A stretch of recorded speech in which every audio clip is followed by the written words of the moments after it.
نماز تو آپ بھی پڑھتے ہوں گے، لیکن کیا آپ کو نماز کا طریقہ آتا ہے؟ بہت آسان انداز میں مکمل نماز کا طریقہ احادیث کی روشنی میں بتانے لگا ہوں، توجہ کے ساتھ آپ نے سننا ہے۔ یاد رہے کہ جب بھی آپ نماز پڑھنے لگیں، آپ کا جسم، آپ کے کپڑے اور جس جگہ آپ نماز ادا کر رہے ہیں، یہ تینوں چیزیں پاک ہونی چاہیے۔ آپ کا ستر چھپا ہوا ہو، آپ کا چہرہ قبلے کی طرف ہو، جو نماز آپ ادا کر رہے ہیں اس نماز کا وقت شروع ہو چکا ہو، اور جب بھی نماز ادا کریں اس نماز کی نیت آپ نے کرنی ہے۔ مثال کے طور پہ آپ نماز ظہر کی 4 رکعات فرض ادا کر رہے ہیں، تو آپ کے دل میں یہ پکا ارادہ ہونا چاہیے کہ میں ظہر کی 4 رکعات فرض نماز ادا کر رہا ہوں۔ اگر دل میں بھی نیت ہوگی کافی ہے، لیکن اگر زبان سے کہیں گے تو یہ بہتر ہے۔ ہاتھوں کو کانوں کی لو تک لائیں اور اللہ اکبر کہتے ہوئے ناف کے نیچے اس کو اس طرح باندھنا ہے کہ سیدھے ہاتھ کی ہتھیلی والی سائڈ الٹے ہاتھ کی کلائی کے سرے پر رکھیں اور ناف کے نیچے باندھیں۔ پھر آپ نے ثنا پڑھنی ہے، سبحانک اللہم وبحمدک وتبارک اسمک وتعالی جدک ولا الہ غیرک، اعوذ باللہ من الشیطان الرجیم، بسم اللہ الرحمن الرحیم۔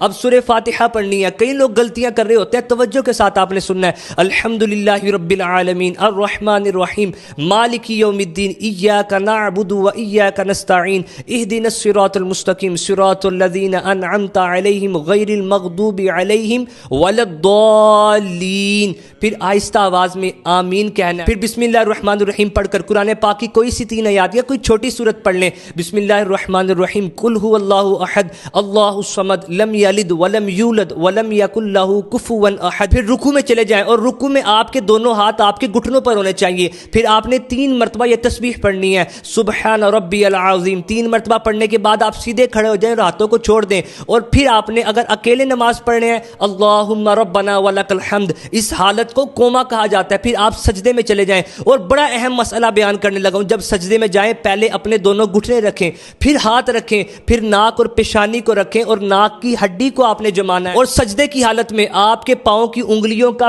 پیٹ زمین پر لگا ہونا چاہیے۔ اگر 10 کی 10 انگلیوں کا نہیں لگ سکتا تو کم از کم دونوں پاؤں کی 3 انگلیوں کا پیٹ زمین پر لگا ہونا چاہیے۔ پھر 3 مرتبہ سجدے میں آپ نے تسبیح پڑھنی ہے، سبحان ربی الاعلی، اور کم از کم 3 مرتبہ تسبیح پڑھنے کے بعد آپ نے بیٹھ جانا ہے۔ دونوں سجدوں کے درمیان بیٹھنے کو جلسہ کہا جاتا ہے۔ سیدھا قدم آپ کا کھڑا اور الٹے قدم پر آپ نے بیٹھنا ہے، اور 1 مرتبہ سبحان اللہ کہنے کی مقدار آپ نے اسی طرح بیٹھے رہنا ہے۔ پھر دوسرا سجدہ کرنا ہے، پھر سیدھا کھڑا ہو جانا ہے، دوسری رکعت آپ نے ادا کرنی ہے۔ جب آپ دونوں سجدے کر لیں گے پھر آپ نے بیٹھنا ہے، اور آپ نے التحیات للہ والصلوات والطیبات السلام علیکہ ایھا النبی ورحمۃ اللہ وبرکاتہ، السلام علینا وعلی عباد اللہ الصالحین، اشہد ان لا، اور جو ہی آپ نے لا پر پہنچنا ہے تو آپ نے انگلی کو اٹھا دینا۔ طریقہ کار کیا ہے؟ اشہد ان لا الہ الا اللہ، دونوں انگلیاں ہتھیلی کے ساتھ ملی ہو، درمیان والی اور انگوٹھے کو اس طرح ملا لینا ہے، اور کلمے کی انگلی آپ نے اٹھانی ہے، اشہد ان لا الہ الا اللہ۔